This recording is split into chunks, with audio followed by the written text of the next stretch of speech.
ठीक है। Resistance, resistance is nothing but it is the ratio of voltage applied across the ends of conductor to the current flowing through it। यानी conductor से तुम्हारा, conductor में हम लोग क्या किए, वोल्टेज अप्लाई किए और उससे तुम्हारा कितना करंट पास हो रहा है, उन दोनों का तुम्हारा रेशियो क्या होगा, बोलो, रेजिस्टेंस होगा। यानी V बाय I क्या होगा, रेजिस्टेंस होगा। ठीक है, ये तुम्हारा रेजिस्टेंस हो गया। ठीक, ये क्या है, रेजिस्टेंस है बच्चा। यहां पर लिख भी सकता है वेयर R इज रेजिस्टेंस, इसको मिटा। ठीक, अब यहां पर देखो रेजिस्टेंस का फिजिकल मीनिंग क्या है सर। तो रेजिस्टेंस का फिजिकल मीनिंग यही है कि मतलब क्या है कि तुम्हारा रेजिस्टेंस कंडक्टर का वह गुण है जिसके कारण वो अपोज करता है to flow of electric current बच्चा थ्रू द कंडक्टर। बात समझ में आ रहा है। तो वो भी चीज यहां पर क्या करते हैं, लिख देते हैं बच्चा। तो यहां पर लिख लो कि तुम्हारा क्या है, resistance is basically the property of conductor due to which it opposes the flow of current through the conductor। इसका एसआई यूनिट क्या होगा भैया, इसका एसआई यूनिट होता है ओम बच्चा। ठीक, तो एसआई यूनिट लिख लो, एसआई यूनिट क्या होगा, ओम होगा बच्चा। और इसका सिंबल हो गया भैया ऐसे। ठीक है, अच्छा यहां पर ध्यान देना कि डिफाइन 1 ओम, तो इसको डिफाइन करने के लिए डिफाइन रेजिस्टेंस ऑफ 1। तो 1 ओम का रेजिस्टेंस अगर हमको डिफाइन करना है तो कैसे करेंगे, यहां पर देख लो R इज इक्वल टू क्या, V बाय I। तो 1 ओम कब होगा, जब तुम्हारा 1 वोल्ट लगे और करंट कितना बहे, 1 एम्पियर बचे। ठीक है, इसी को क्या बोलते हैं, यानी 1 वोल्ट पर एम्पियर तुम्हारा 1 ओम होगा बच्चा। ठीक है, तो यहां पर डिफाइन कर देते हैं। तो resistance of 1 of a conductor is 1 ohm if voltage across it is 1 volt and current flowing through it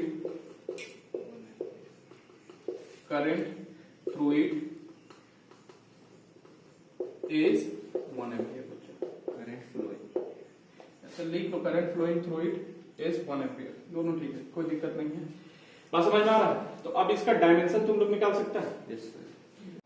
देखो डायमेंशन देख लेते बच्चा। ठीक है, डायमेंशन ऑफ रेजिस्टेंस, डायमेंशन इसका क्या होगा, R इज इक्वल टू होता है V बाय I। V को हम लोग लिख सकते हैं W अपॉन Q बच्चा, तो Q इंटू I हो जाएगा। ठीक, अच्छा W का हम लोग जानते हैं ML2T-2 होता है।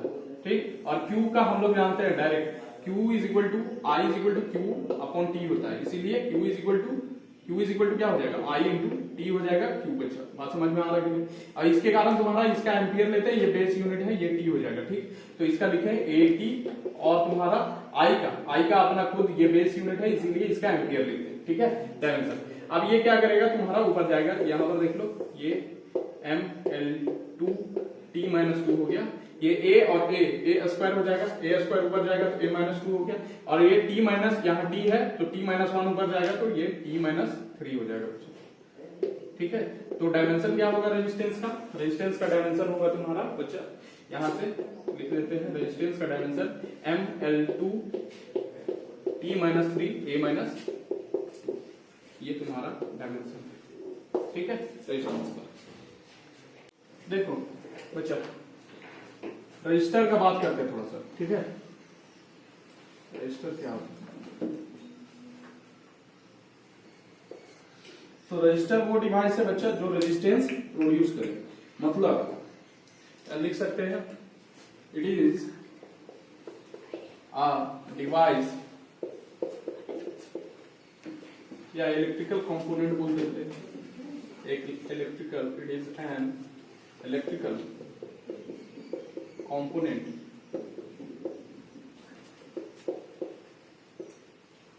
component which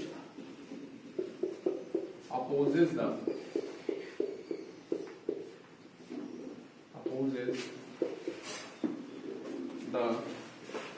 flow of electric current, ठीक है। अब यहां पर देखना, इलेक्ट्रिक करंट को जो अपोज करे, जैसे रेजिस्टेंस का बात करें, रेजिस्टेंस तुम्हारा क्या है? प्रॉपर्टी है बच्चा, ठीक है। और तुम्हारा रजिस्टर जो है, रजिस्टर वो सामान है, मटेरियल है जो तुम्हारा क्या करता है? अपोज करता है इलेक्ट्रिक करंट के फ्लो को, ठीक है। बात समझ में आ रहा है?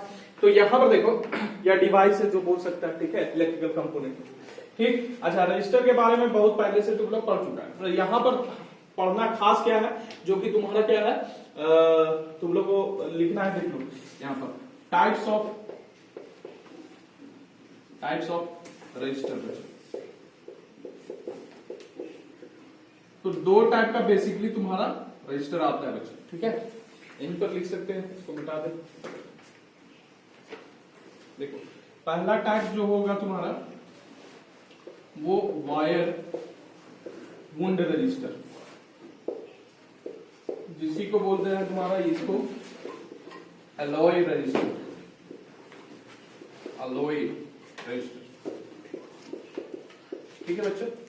अब इसमें क्या होता है बेसिकली, इसमें तुम्हारा देख लो ध्यान से, इसमें क्या है कि इसमें हम लोग क्या करते हैं? अलॉय का यूज करते हैं। और कौन सा अलॉय?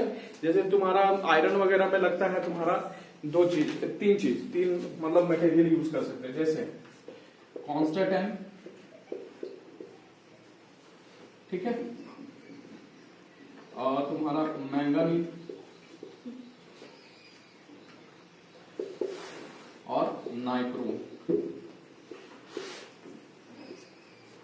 ये सब तुम्हारा जो तीन मटेरियल्स है, इसका ये वायर वुंड रजिस्टर बनता है। अब देखो, इसमें वायर वुंड रजिस्टर में तुम्हारा जो है ये प्रॉब्लम क्या है? इसमें प्रॉब्लम ये है कि वायर वुंड रजिस्टर जो है, यानी अलॉय रजिस्टर जो है, इसमें प्रॉब्लम ये है कि तुम्हारा इसका ज्यादा हम लोग रेजिस्टेंस प्रोड्यूस नहीं कर सकते इससे, ठीक है। इससे प्रॉब्लम क्या है वायर वुंड रजिस्टर में, इससे ज्यादा हम लोग रेजिस्टेंस प्रोड्यूस नहीं कर सकते। तो यहां पर लिख सकते हैं higher value of resistance, at value of resistance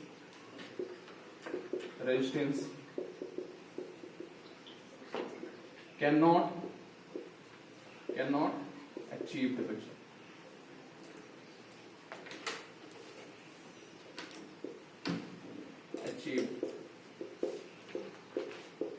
ठीक, एक और दूसरा तुम्हारा देखते हैं इधर, ठीक है। दूसरा क्या है? कार्बन रजिस्टर बच्चे, कार्बन रजिस्टर। देखो, कार्बन रजिस्टर जो होता है वो बेसिकली तुम्हारा यहाँ नाम से पता चल रहा है तुम्हारा कार्बन मटेरियल से बनाया हुआ है बच्चे, ठीक है। ये कार्बन मटेरियल से बनाया हुआ है। अब इसमें तुम्हारा क्या है, इसका खासियत सुनो ध्यान से, इसका खासियत यही है कि इसमें जो रेजिस्टेंस होगा, ठीक है, इसमें हायर रेजिस्टेंस हम लोग प्रोड्यूस कर सकते हैं बच्चा, ठीक है। और दूसरा चीज है कि इसका साइज, इसमें क्या होता है, इसका साइज बड़ा होता है। हमको अगर रेजिस्टेंस बढ़ाना है तो इसका वायर जो है, मतलब वायर वुंड बोल रहे हैं, इसको लंबा करना होगा बच्चा, तो ये कॉम्पैक्ट साइज नहीं हो सकता। कार्बन का तुम्हारा दो फायदा, हायर वैल्यू हम लोग अचीव कर सकते हैं इसमें, हायर वैल्यू ऑफ रेजिस्टेंस हम लोग अचीव कर सकते हैं। दूसरा फायदा है तुम्हारा क्या, कॉम्पैक्ट साइज है बच्चों। बात समझ में आ रहा है कि नहीं आ रहा?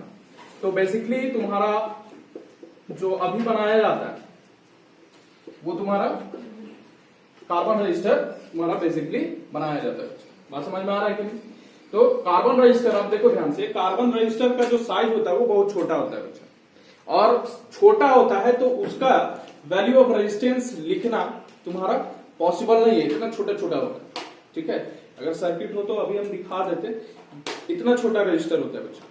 ठीक है, बात समझ में आ रहा है ना? और उसमें क्या किया जाता है कि उसका जो वैल्यू है, ठीक है, उसको बताने के लिए तुम्हारा क्या किया जाता है, कलर किया जाता है, कलरिंग किया जाता है, जिसको हम लोग कलर कोड ऑफ रजिस्टर बोलते हैं बच्चा। बात समझ में आ रहा है कि नहीं आ रहा? चलो पहले इसको नोट डाउन करो कुछ चीज। देखो एक चीज देखना बच्चा है, इसमें नोट में करके लिख लेना कि दोनों टाइप का register can have variable resistance, both types of resistor can have variable resistance। अब देखो इलेक्ट्रिकल सर्किट में रेजिस्टेंस जब कनेक्ट करेंगे बच्चों, लगाएंगे, तो उसका सिंबल क्या होगा इसी के नीचे लिखना है, लेकिन इधर तुम्हारा जगह नहीं है इसीलिए लिख दे रहे। ठीक है, यहां देखो सिंबल क्या होगा, इसका सिंबल तुम लोग जान रहे हैं कि होता क्या चीज है, ऐसे ऐसे कर दो,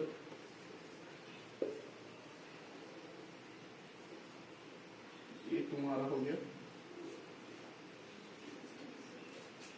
ये वेरिएबल, ये फिक्स्ड रेजिस्टेंस है, फिक्स्ड, इसका रेजिस्टेंस क्या होगा, फिक्स्ड रेजिस्टेंस।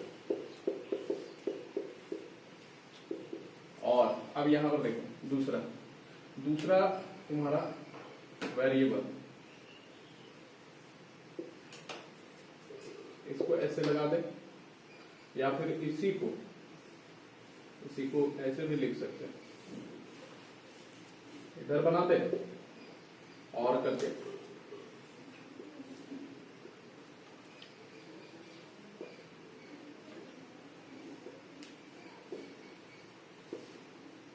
इसी को बोलते हैं रिहोस्टेट्स।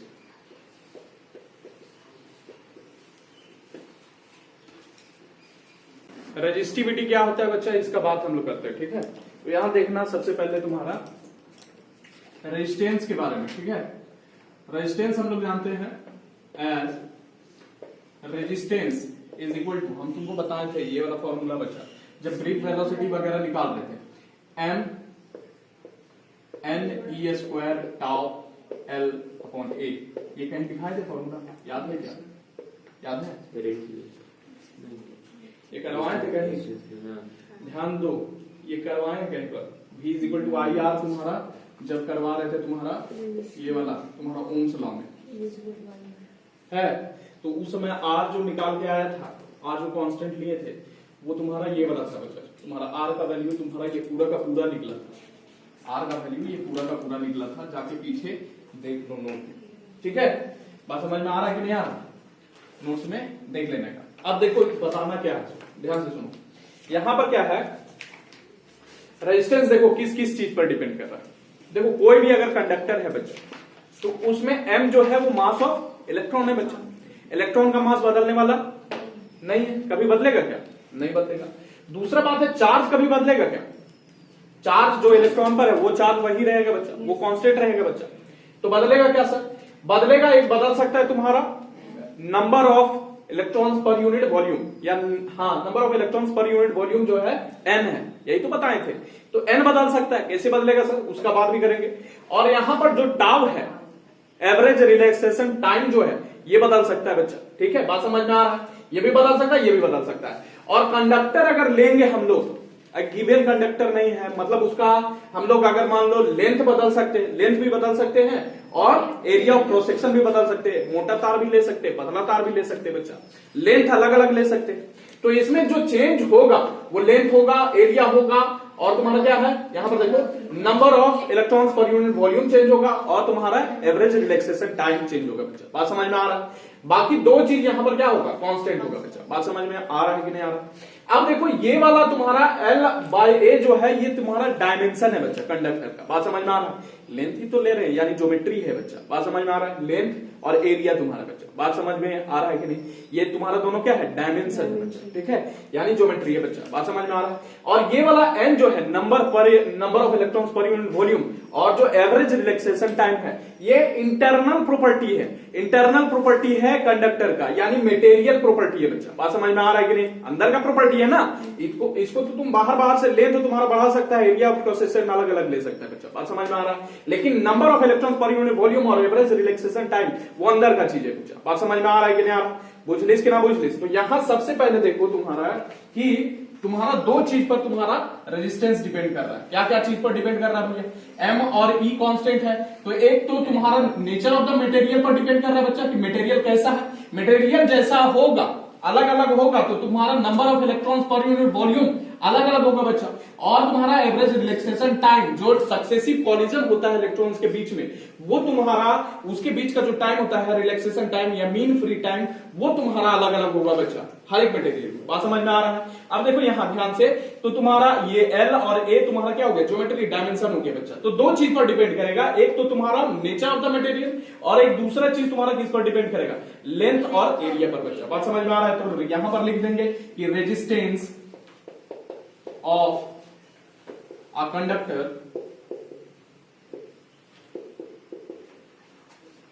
depends upon किस चीज पर डिपेंड करेगा भैया? यहां पर पहले देखिए, पहला number nature of the material,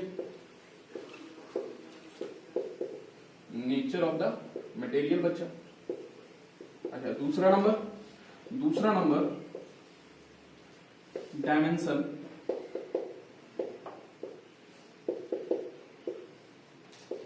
of conductor. अब डायमेंशन में कैसे डिपेंड करेगा भैया? ये पहला नंबर देखो, पहला नंबर में ए नंबर में रेजिस्टेंस आर डायरेक्ट लिख देते हैं, आर तुम्हारा डायरेक्टली प्रोपोर्शनल है का बच्चा, ठीक है? बात समझ में आ रहा है? इसका मतलब क्या है कि अगर लेंथ बढ़ाते हैं, अगर लेंथ कंडक्टर का बढ़ाते हैं तो रेजिस्टेंस क्या हो जाएगा, बढ़ जाएगा बच्चा। दूसरा नंबर, ये पहला इक्वेशन दे दो, ठीक है? दूसरा किस पर डिपेंड करेगा तुम्हारा, आर तुम्हारा क्या होगा 1/8, यानी आर इनवर्सली प्रोपोर्शनल होगा ए का बच्चा। बात समझ में आ रहा है? अब देखो ये दूसरा इक्वेशन लिख दी बच्चा, ठीक। अब यहां पर देखना ध्यान से तुम्हारा कि इन दोनों को कंबाइन करेंगे, कंबाइनिंग these two equation,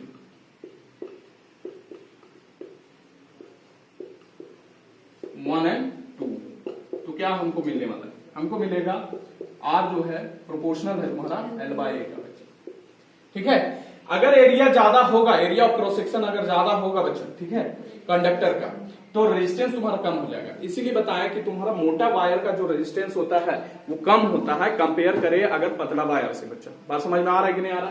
तो तुम्हारा यही रीजन है, एरिया ऑफ क्रॉस सेक्शन तुम्हारा क्या है, अगर ज्यादा हो गया तो रेजिस्टेंस कम होगा, ये अगर कम होगा तो रेजिस्टेंस ज्यादा होगा बच्चा। बात समझ में आ रहा है कि नहीं? अब यहां पर हम लोग लिखते हैं बच्चा, इधर देखो, यहां पर अगर यहां से ये वाला तुम्हारा प्रोपोर्शनल साइन हटाते हैं तो तुम्हारा आर आता है, ठीक है, और ये तुम्हारा होगा एक कांस्टेंट निकलेगा बराबर और एक कांस्टेंट आएगा, ये कांस्टेंट तुम्हारा L/A बच्चा, ठीक है? अच्छा, यहां पर इसी को, इसको पहला दे देते हैं, इसको दूसरा दे देते हैं, इसको तीसरा दे देते हैं, ठीक, कोई दिक्कत? अब देखो इसको चौथा नंबर इक्वेशन, ठीक, कोई दिक्कत बताओ, है ना? अब देखो यहां पर, यहां ध्यान देना कि यहां से on comparing equation 1 and 4, equations 1 and 4 क्या मिलेगा हमको भैया? मिलेगा तुम्हारा, यहां देखो ये L/A है, L/A, ठीक, यहां से तुम्हारा R बच्चा, तो रो की जगह पर कितना मिलेगा, तो ये रो है जो, इसी को हम लोग बोलते हैं, ये पांचवा इक्वेशन दे दो, इसी को बोलते हैं रेजिस्टिविटी बच्चा। क्या बोलते हैं? रेजिस्टिविटी और स्पेसिफिक रेजिस्टेंस बचा। ठीक, कोई दिक्कत है यहां तक? स्पेसिफिक रेजिस्टेंस, कोई दिक्कत यहां तक? अब यहां पर ध्यान देना क्या, तुमको ध्यान दो, एक चीज देखना कि यहां पर तुम्हारा सर रेजिस्टेंस और रेजिस्टिविटी दोनों अपोज करता है फ्लो ऑफ करंट बच्चा। ठीक है, अब ध्यान देना इसमें कि तो डिफरेंस क्या है, डिफरेंस क्या है रेजिस्टेंस और रेजिस्टिविटी में? डिफरेंस यही है कि यहां पर तुम्हारा रेजिस्टिविटी देखो, ये नेचर ऑफ द मटेरियल पर डिपेंड कर रहा है। Nature of the material in the sense कि number of electrons per unit volume और तुम्हारा एवरेज रिलैक्सेशन टाइम पर तुम्हारा रेजिस्टिविटी डिपेंड कर रहा है। लेकिन रेजिस्टेंस जो है वो दोनों पर डिपेंड कर रहा है बच्चा, नेचर ऑफ द मटेरियल और डायमेंशन या ज्योमेट्री ऑफ द मटेरियल बच्चा, उस पर डिपेंड कर रहा है। बात समझ में आ रहा है कि नहीं आ रहा? बुझलिस कि ना बुझलिस, कोई दिक्कत? इतना बात समझ में आ रहा है? अरे ये ज्योमेट्री पर भी डिपेंड कर रहा है और नेचर ऑफ द मटेरियल पर भी डिपेंड कर रहा है, लेकिन रेजिस्टिविटी तुम्हारा यहां पर number of electrons per unit volume और तुम्हारा एवरेज रिलैक्सेशन टाइम पर भी डिपेंड कर रहा है बच्चा। बात समझ में आ रहा है कि नहीं आ रहा? बोलो, कोई दिक्कत है यहां तक? अब देखो यहां पर एक चीज और देखना है, यहां पर देखना कि फ्रॉम इक्वेशन 4 बच्चा, फ्रॉम इक्वेशन 4 यहां पर if L is equal to 1 unit, ठीक है, A is equal to 1 unit, ठीक है, तो तुम्हारा क्या होगा, R इज इक्वल टू क्या हो जाएगा, रो हो जाएगा। तो यहां से एक चीज लिख सकते हैं 10 resistivity is equal to resistance. देखो यहां पर बता देते हैं, उसके बाद लिख देंगे, इधर जगह बन रहा है कि नहीं। देखो रेजिस्टिविटी इज इक्वल टू तुम्हारा क्या है, रेजिस्टेंस। कब? जब हम लोग कंडक्टर ले और वो क्या हो, यूनिट क्यूब का डायमेंशन हो उसका बच्चा, यूनिट क्यूब लेंथ और तुम्हारा एरिया लिए ना बच्चा, तो जब उसका तुम्हारा डायमेंशन बनेगा तो यूनिट क्यूब क्या बनेगा कि नहीं बनेगा, ठीक है। तो रेजिस्टिविटी इज इक्वल टू तुम्हारा resistance of the conductor when it is taken as तुम्हारा यूनिट क्यूब। बात समझ में आ रहा है कि नहीं? इसका डायमेंशन अगर हम लोग यूनिट क्यूब ले तब उसका जो तुम्हारा रेजिस्टेंस होगा वही तुम्हारा रेजिस्टिविटी के बराबर होगा बच्चा। चलो उसको लिख लो। रेजिस्टिविटी जो है वो इक्वल टू है, यहां पर लिख देते बच्चा 10 रेजिस्टिविटी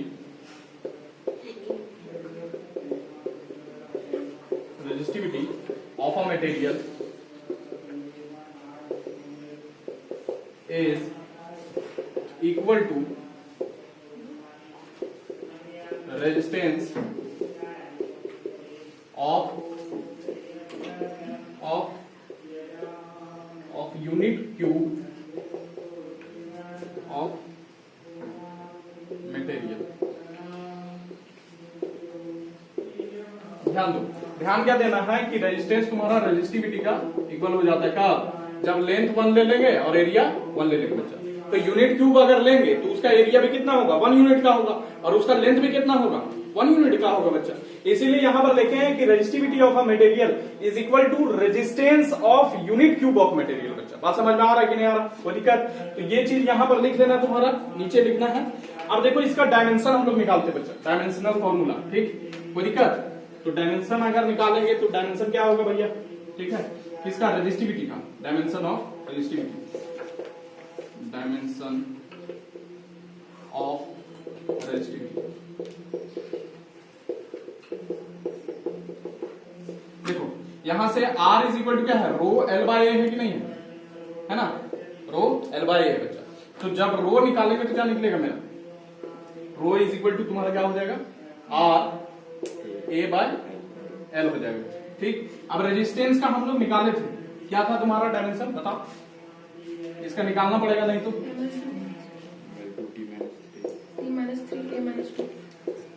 ये हम लोग निकाले थे बच्चा, किसका, रेजिस्टेंस का बच्चा, ml2 t-3 a-2 बच्चा। बात समझ में आ रहा है कि नहीं?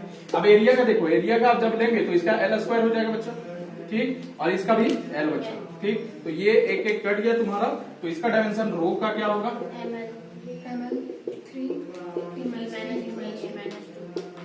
ये लिख, इसको डायमेंशन को लिख लो बच्चा। अच्छा इसका SI यूनिट क्या होगा भैया, तो SI यूनिट देखो यहीं से SI यूनिट अगर लिखेंगे, इसी का इधर SI यूनिट लिख देंगे, SI यूनिट। तो यहां देखो रेजिस्टेंस का ओम होता है बच्चा, ठीक, रो का क्या होगा, यहां से ओम बैठा है रेजिस्टेंस का, ये मीटर स्क्वायर हो जाएगा और यहां पर मीटर होगा बच्चा, ये कट गया तो इसका क्या होगा, ओम मीटर होगा बच्चा। ओम मीटर ऐसे ही लिख दें, या ओम मीटर ऐसे लिख दो, जैसे लिखना है ओम मीटर, ठीक, या फिर सिंबल में लिखना है तो ऐसे, जैसे इच्छा, ठीक है। बात समझ में आ रहा है कि नहीं यार, कोई दिक्कत? तो डायमेंशन लिखो और ये वाला चीज लिख लो। देखो तो यहां से रो कितना निकलता है बच्चा? रो निकलता है mn² टाउ बच्चा। अब देखो यहां पर फैक्टर्स, इसको लिख दो ऊपर में तुम्हारा, factors on which resistivity depends, कौन सा फैक्टर पर डिपेंड करेगा? फैक्टर्स ऑन विच रेजिस्टिविटी या इफेक्ट स्पेसिफिक डिपेंड्स,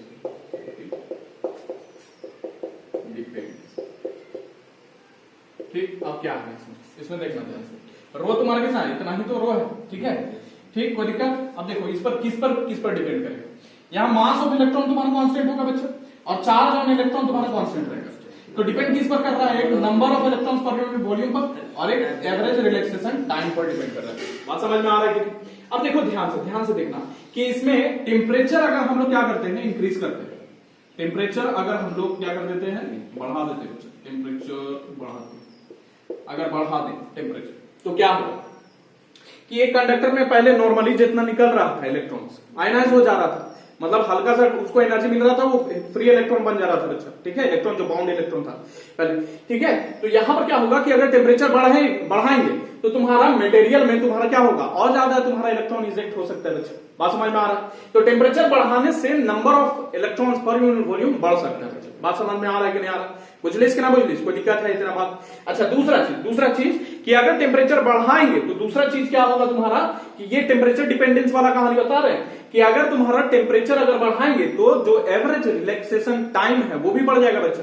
कैसे बढ़ जाएगा सर? बढ़ेगा ऐसे कि कॉलिजन तुम्हारा क्या होगा, फटाफट होगा।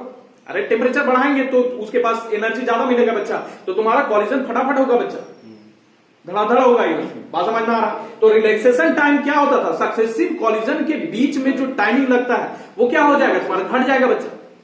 अरे रिलैक्सेशन टाइम तुम्हारा क्या हो जाएगा, घट जाएगा बच्चा। बात समझ में आ रहा है कि नहीं आ रहा? तो ये तुम्हारा जो टाउ है ये तुम्हारा घट जाएगा अगर टेम्परेचर हम लोग क्या कर देंगे, बढ़ाएंगे बच्चा। और ये वाला तुम्हारा क्या होगा, तुम्हारा बोलो, ये वाला तुम्हारा नंबर ऑफ इलेक्ट्रॉन्स, यहाँ पर number of electrons per unit volume भी बढ़ जाएगा बच्चा। बात समझ में आ रहा है कि नहीं आ रहा? बोलो कोई दिक्कत है? तो एवरेज रिलैक्सेशन टाइम तुम्हारा जो है वो घटेगा यहाँ पर बच्चा, और ये वाला तुम्हारा बढ़ेगा बच्चा। बात समझ में आ रहा है कि नहीं आ रहा? कोई दिक्कत है यहाँ पर टेम्परेचर बढ़ाने पर? अब यहां पर ध्यान दो, तुम्हारा दो चीज पर डिपेंड कर रहा है, यहां पर लिख सकते हैं हम लोग कि दो चीज पर डिपेंड कर रहा है तुम्हारा क्या क्या बोलो, तुम्हारा रेजिस्टिविटी। एक चीज ध्यान देना कि मटेरियल में तुम्हारा ऑलरेडी 10⁻29 फ्री इलेक्ट्रॉन्स होता है बच्चा, ये मटेरियल में होता ही है, ठीक है। तो टेम्परेचर बढ़ाने पर तुम्हारा जो number of free electrons per unit volume है उसमें खासा फर्क नहीं पड़ेगा टेम्परेचर बढ़ाने पर। तो सबसे ज्यादा डोमिनेटिंग फैक्टर जो है वो एवरेज रिलैक्सेशन टाइम है बच्चा, ठीक है। टेम्परेचर बढ़ाएंगे तो कॉलिजन जल्दी होगा और एवरेज रिलैक्सेशन टाइम क्या रहेगा, घट जाएगा बच्चा। बात समझ में? जल्दी कॉलिजन होगा तो टाइमिंग जो है कॉलिजन का वो जल्दी होगा बच्चा। बात समझ में आ रहा है कि नहीं? तो टाइम जो रेस्ट करने का टाइम मिलेगा बिटवीन टू सक्सेसिव कॉलिजन वो कम होगा बच्चा। बात समझ में आ रहा है कि नहीं आ रहा? बुझलिस कि ना बुझलिस? कोई दिक्कत यहां तक? तो ऑलरेडी तुम्हारा 10⁻29 फ्री इलेक्ट्रॉन्स है बच्चा मटेरियल में, ठीक है, ऑन एवरेज बात कर रहे हैं। तो तुम्हारा टेम्परेचर बढ़ाने पर कितना और ज्यादा इजेक्ट होगा?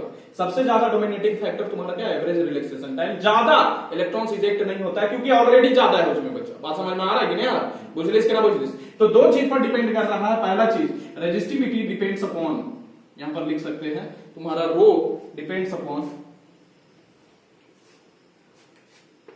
रो डिपेंड्स अपॉन पहला चीज क्या बोलो, पहला चीज तुम्हारा number of electrons per unit volume, या डायरेक्टली तुम्हारा लिख सकते हो, ठीक, पर यूनिट वॉल्यूम यानी एन बच्चा। मतलब अगर एन बढ़ा, ध्यान दो, एन बढ़ा तो तुम्हारा रेजिस्टिविटी क्या हो जाएगा, बढ़ जाएगा। नंबर ऑफ इलेक्ट्रॉन्स अगर बढ़ रहा है, number of electrons per unit volume, तो रेजिस्टिविटी क्या हो जाएगा, घट जाएगा बच्चा, ठीक है। अच्छा, यहां पर ये वाला क्या हो रहा है, एवरेज रिलैक्सेशन टाइम घट जा रहा है बच्चा। ये अगर घटेगा तो तुम्हारा रेजिस्टिविटी क्या हो जाएगा, बढ़ जाएगा। अब इसको समझो, बोल रहे हैं कैसे, हमको समझ में नहीं आ रहा सर। कॉलिजन ज्यादा हो जाएगा बच्चा। अब जब कॉलिजन होगा तो ज्यादा नंबर ऑफ एक्सीडेंट्स होगा इलेक्ट्रॉन का। अब ज्यादा एक्सीडेंट होगा तो उसको चलने में तुम्हारा क्या होगा, दिक्कत होगा। यानी रेजिस्टिविटी यही तो करता है, अपोजिशन जो है इलेक्ट्रॉन को या चार्ज को फ्लो करने में जो अपोजिशन फेस करना पड़ता है वही तो है बच्चा। तो यहां पर क्या हो रहा है, ये वाला तुम्हारा घटा हुआ है बच्चा, जिसके कारण तुम्हारा रेजिस्टिविटी क्या हो जाएगा, बढ़ जाएगा। कॉलिजन ज्यादा होगा तो तुम्हारा उसको जाने में, पास करने में प्रॉब्लम होगा कि नहीं होगा, बात समझ में आ रहा है, बुझ लिस कि ना बुझ लिस। और number of electrons per unit volume अगर ज्यादा होगा बच्चा तो फ्लो कर पाएगा ज्यादा इलेक्ट्रॉन्स, यानी ज्यादा तुम्हारा करंट बनेगा बच्चा। बात समझ में आ रहा है कि नहीं। लेकिन ये वाला तुम्हारा डोमिनेटिंग फैक्टर नहीं है, डोमिनेटिंग फैक्टर तुम्हारा एवरेज रिलैक्सेशन टाइम है, क्योंकि ऑलरेडी 10⁻29 फ्री इलेक्ट्रॉन्स अवेलेबल है तुम्हारा। तो उतना ज्यादा एनर्जी तुम टेम्परेचर बढ़ाओ तो उतना ज्यादा इलेक्ट्रॉन्स तुम्हारा इजेक्ट नहीं होता है। बात समझ में आ रहा है कि नहीं, क्या कि ऑलरेडी निकला हुआ है पहले से। बात समझ में आ रहा है कि नहीं आ रहा, बुझा रहा है इतना बात, कोई दिक्कत है। तो पहला चीज तुम्हारा number of electrons per unit volume यानी एन पर डिपेंड करता है बच्चा। दूसरा चीज तुम्हारा किस पर डिपेंड करेगा, दूसरा चीज एवरेज रिलैक्सेशन टाइम पर बच्चा, एवरेज रिलैक्सेशन टाइम पर डिपेंड करेगा, टाइम। तो यहां टाउ, यानी इन शॉर्ट हम लोग कह सकते हैं, in short resistivity depends nature of material. अरे ये दोनों प्रॉपर्टी नेचर ऑफ मटेरियल क्या बच्चा, depends upon nature of material.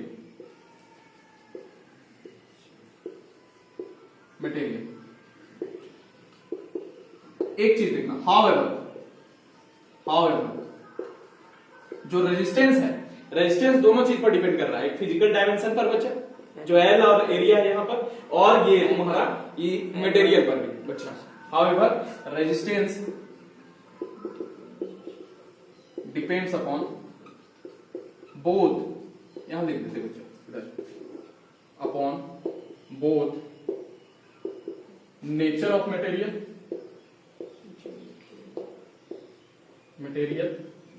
And geometry. Direct लिख दें, ठीक, बात समझ में आ रहा है। एल एंड ए लिख दे, कोई दिक्कत, इतना बात कोई दिक्कत तो नहीं होना चाहिए, कोई दिक्कत बताओ, इस सब में दिक्कत नहीं होना चाहिए। चल इसको नोट डाउन कर लो। एक चीज देखना बच्चा कि तुम्हारा ये नेचर पर डिपेंड कर रहा है रेजिस्टिविटी। अब देखो यहां पर एन और टाउ, मतलब अगर तुम्हारा रेजिस्टिविटी चेंज करना है तो हमको बेसिकली अलग अलग मटेरियल का तुम्हारा number of electrons per unit volume यानी इलेक्ट्रॉन डेंसिटी और एवरेज रिलैक्सेशन टाइम अलग अलग मटेरियल के लिए तुम्हारा क्या होगा, अलग अलग होगा बच्चा। बात समझ में आ रहा है कि नहीं। इसीलिए resistivity of different materials will be different, अलग अलग मटेरियल का तुम्हारा ये एन और टाउ दोनों अलग अलग होगा, इसीलिए तुम्हारा क्या होगा, अलग अलग मटेरियल का रेजिस्टिविटी भी अलग अलग होगा बच्चा। बात समझ में आ रहा है। तो उसी तरह क्लास में तुम्हारा बटेगा, तुम्हारा कंडक्टर हो गया और इंसुलेटर हो गया और सेमीकंडक्टर, 3 क्लास, ठीक है। तो उसमें से देख लो कि सिल्वर का, यहां पर देखो सिल्वर जो वायर वगैरह लेंगे तो उसका तुम्हारा कितना तुम्हारा रेजिस्टिविटी देखो 1.6 × 10⁻⁻8 ओम मीटर है बच्चा। ये तुम्हारा कम है, किसके कंपैरिजन में देखो तो यहाँ कार्बन है, कार्बन तुम्हारा सेमीकंडक्टर होता है बच्चा, 3.5 × 10⁻⁵ ओम मीटर है बच्चा, ठीक है। इसका ये कम है, काफी कम है इसके तुलना में, ठीक है, इसकी तुलना में ये काफी कम। यहाँ पर वुड का देखो, इसका कितना ऑर्डर है 10⁻13 ओम मीटर रेजिस्टिविटी। बात समझ में आ रहा है। तो इसका सबसे ज्यादा रेजिस्टिविटी, ये बीच वाला रेजिस्टिविटी सेमीकंडक्टर का, और इसका सबसे कम बच्चा। बात समझ में आ रहा है कि नहीं आ रहा, कोई दिक्कत है इसमें नहीं ना, बुझलिस कि ना बुझलिस। तो ये चीज तुम्हारा रेजिस्टिविटी का था, ठीक है, कोई दिक्कत है बता रहे हैं, ठीक है। तो तुम्हारा सबसे कम कंडक्टर का होगा, उसके बाद तुम्हारा किसका होगा कम, सेमीकंडक्टर का, उसके बाद तुम्हारा सबसे ज्यादा किसका होगा, इंसुलेटर का होगा बच्चा। कोई दिक्कत नहीं ना, इतना बात समझ में आ रहा है। चलो